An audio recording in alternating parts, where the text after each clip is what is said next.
Esta semana hubo reunión del Parlamento del Norte Grande y en ese marco los legisladores correntinos tocaron el tema y pidieron que se demarquen esos límites, que quede establecido de una forma definitiva de manera de terminar tensando la cuerda con Paraguay y que en algún momento tengamos algún inconveniente mayor que pueda costar algo más que una discusión. Senador Diógenes González, ¿cómo está? Muy buenas noches. Es un gusto estar contigo. Diógenes, ¿qué es lo que pidieron ustedes en el Parlamento del Norte Grande? Lo que pedimos fue que intervenga el Congreso, porque según la Constitución Nacional, quien fija los límites de nuestro país es el Congreso de la Nación. ¿Cómo se fijan los límites? Por medio de tratados internacionales. Nosotros tenemos un tratado de 1876 con Paraguay que establece que el límite, en este caso acuático, porque todos nuestros límites en esta zona son por los ríos, se establece por una línea que pasa por el sector más profundo, es decir, por el canal del río. Así como en la frontera con Chile son las líneas de las más altas cumbres, en el caso cuando hay una frontera acuática es el canal, la línea del sector más profundo del río es el límite. Bien. Ese tratado que establece 1876, el canal va por el norte de la isla. ¿Qué pasó?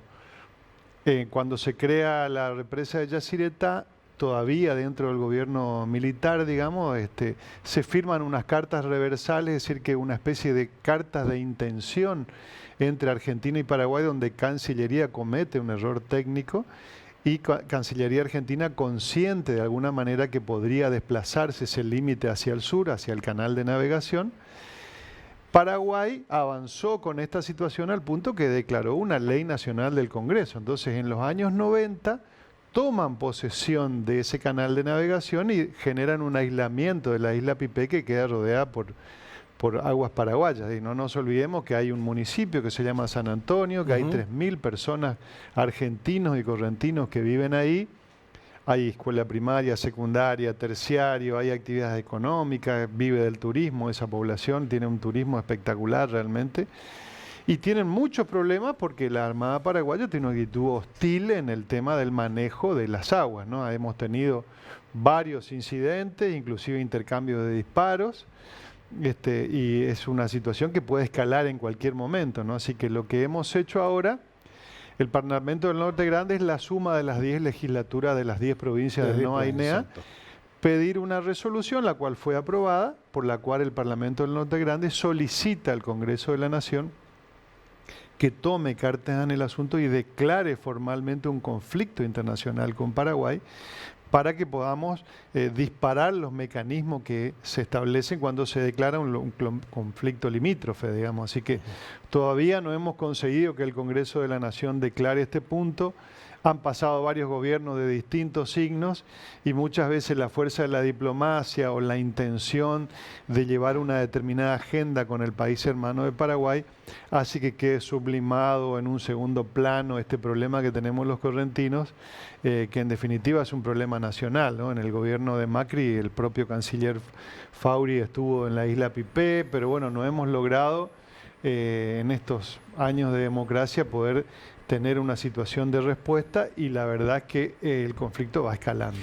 No se comprende a nivel nacional, no se comprende la gravedad del problema o termina siendo siempre tapado por lo que decía, otras cuestiones que tienen que ver Yo creo que con las sí, relaciones que con es una Paraguay. cuestión de escala, es una cuestión de insensibilidad, digamos, ¿no? Mirar un poco las relaciones internacionales desde el punto de vista de las grandes urbes, mirada un poco desde la capital federal o de los intereses económicos que pueden significar los temas, los conflictos de la hidrovía, los conflictos de Yacyretá, digamos, la relación bilateral, todo lo que implica la relación bilateral entre dos países, es un poco no mirar esta situación en donde hay 3.000 personas que tienen un problema y que son hermanos nuestros, ¿no? Es decir, personas que hacen patria en un lugar rodeados de aguas paraguayas y que la pasan mal por esta situación, ¿no? La verdad que hemos tenido sesiones de Cámara de Diputados, hemos estado los senadores, el gobernador realmente ha hecho declaraciones muy fuertes,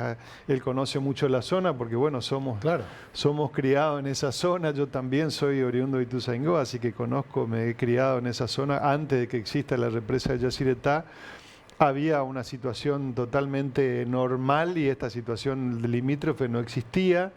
Y en el brazo norte hay había históricamente una dependencia de prefectura, así que esta es una situación que se generó a partir de la represa de Yacyretá, y yo diría que hay un poco de desidia, ¿no? Para ponerle una palabra no tan fuerte, podríamos decir más cosas, pero como mínimo hay desidia del Congreso de la Nación en tomar un tema que para nosotros es muy importante. Además resulta hasta ilógico que una isla argentina esté totalmente rodeada por aguas de otro país, digamos. Sí, sí. Sea Paraguay o sea el que sea. Sí, por supuesto. Además, ese brazo del norte se convirtió en un brazo paraguayo.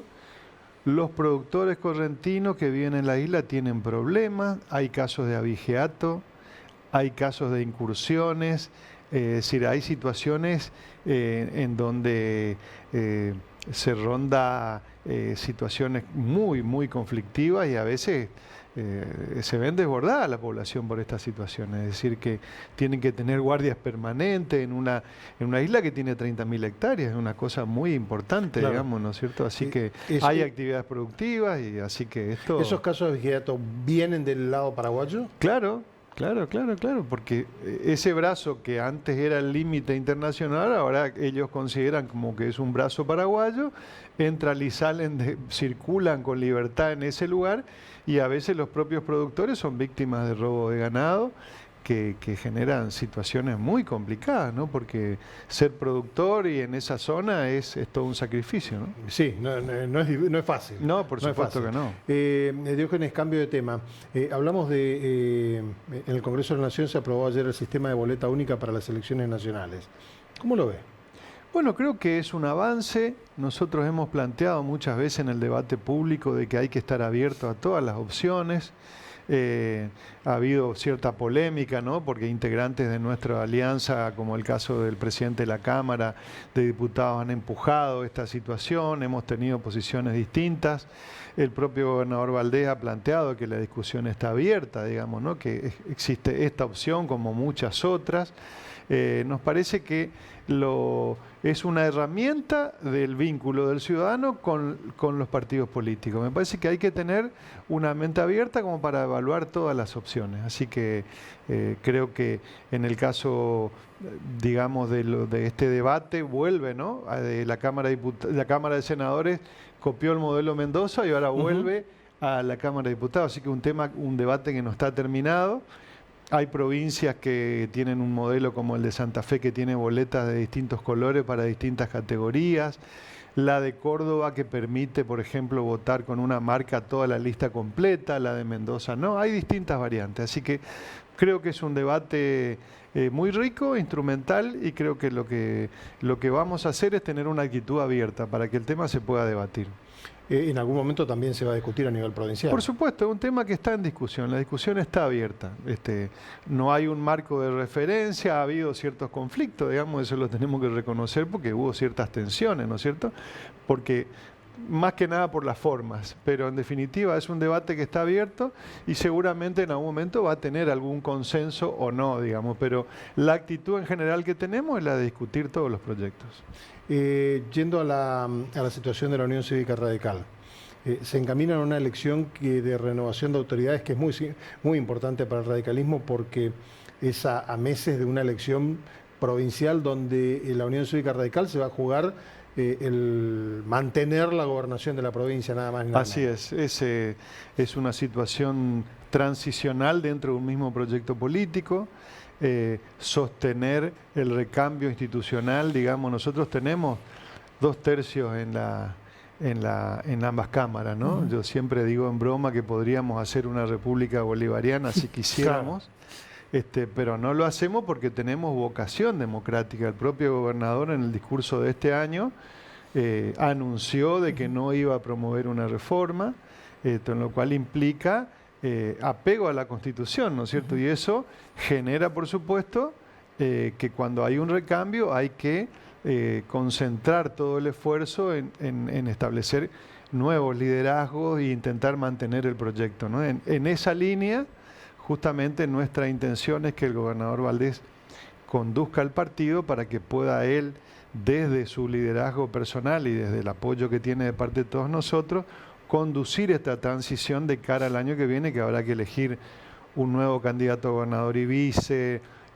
nuevos intendentes en muchos lugares que no tienen reelección, en muchos lugares de la provincia, es decir, que es una situación en donde se juega de una manera una porción importante del poder, y nos parece que darle a Valdés esta herramienta de la conducción política es adecuada. Así que creo que tiene que ver un poco con la coherencia que nos pide la gente, ¿no? Cuando postulamos un candidato, ¿qué espera de los partidos políticos? Que lo apoyemos, que le demos soporte porque fue legitimado por la gente. Así que creo que como partido estamos haciendo lo que tenemos que hacer, que es darle las herramientas para que conduzca este proceso, que sin duda es un proceso conflictivo, pero forma parte de la normalidad democrática, ¿no? Senador, ¿cómo se dividen las sesiones? A ver, la semana pasada tuvo la sesión número 13, donde se sesionaron varios proyectos. Uno de ellos que me llamó la atención tiene que ver con el proyecto que modifica el título sexto de la ley número 3723 y el decreto del reglamento del estatuto docente. Sí. ¿Generó polémica eso, senador? Sí, tuvimos bastante polémica porque ahí hay un debate sobre la educación técnica. Venía ya con media sanción de Cámara de Diputados, tuvimos audiencia con los gremios docentes que tuvieron distintas posiciones y tuvimos audiencia con la estructura técnica del Ministerio de Educación. Básicamente el reclamo ahí era fortalecer la capacidad técnica de las escuelas técnicas, fortalecer su formación específica, con lo cual se está copiando lo que dice la Ley Nacional de Educación Técnica, que solo pueden llegar a los cargos directivos aquellos que tienen la incumbencia específica, es decir, un profesor de enseñanza técnica o los que tienen títulos habilitantes como ingenieros, arquitectos y demás, ¿no? Porque bueno, esos colegios tienen una gran inserción, mucho más que a lo mejor otros, mucho vínculo con la actividad privada, mucho vínculo con los parques industriales. Sí. Así que mejorar la especificidad de los directivos es una de las reformas que se hizo para que los directivos tengan realmente acentuada su misión. Así que eso es un aspecto. Y el otro tema estaba vinculado con los preceptores, que eso sí fue lo que generó polémica. Algunos gremios reclamaban de que los preceptores puedan ser de todas las especialidades, y el proyecto original era para que solamente sean los preceptores también formados en educación técnica. En la explicación que nos dio el Ministerio nos dijo que los preceptores formados en educación técnica van a ser ayudantes de cátedra, es decir, van a colaborar en el trabajo docente, y finalmente nuestra mayoría del oficialismo decidió optar por esa posición. Se votó dividido porque la oposición del justicialismo votó en contra en ese artículo y en lo demás votaron a favor, digamos. Pero en definitiva, el objetivo general de la ley es fortalecer a la educación técnica, porque nos parece que está en un proceso de transformación muy importante. También es cierto que se están cayendo un poco las ayudas que recibía del orden nacional, que en los distintos gobiernos anteriores hubo mucha inversión en educación técnica, y ahora la provincia está haciendo esfuerzos para sostenerla, ¿no? Perfecto, gracias. Esa ayuda que decía que no llega para las escuelas técnicas del gobierno nacional, ¿también se da en otros niveles o es solamente en la educación técnica?